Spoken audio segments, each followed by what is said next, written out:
আমাদের দেশে মুসলমান বিরোধী সরকার মুসলমানদেরকে জব্দ করার জন্য একটি নতুন ইউসিসি আইন চালু করেছে। আর এই ইউসিসি আইন চালু করলে মুসলমানরা কতটা বিপদে পড়বে, আব্বাস সিদ্দিকী ভাইজান কি বলছে শুনে যাবেন। একটা আইন আসতে চলেছে, সেই আইনটার নাম হলো ইউনিফর্ম সিভিল কোড, ইউসিসি। সেই আইনে কি হবে?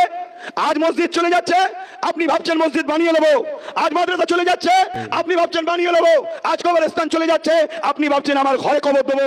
কিন্তু মনে রাখবেন, ইউনিফর্ম সিভিল কোড আসছে, যেখানে আপনার জন্য কোরআন ব্যান্ড হবে, যেখানে আপনার জন্য নামাজ ব্যান্ড হবে, যেখানে আপনার জন্য রোজা ব্যান্ড হবে, যেখানে আপনাকে ইসলাম ধর্মের কালচার করতে পারবেন না। আপনি আপনার ধর্মীয় কালচারে যে বিবাহ করছেন, ওই বিবাহ চলবে না। এক দেশ এক আইন। সেই আইনটা হলো কি? আমার দেশের রাজা হবে, রাজা যা করবে তাই হবে। আমার কথা শুনছেন আপনারা?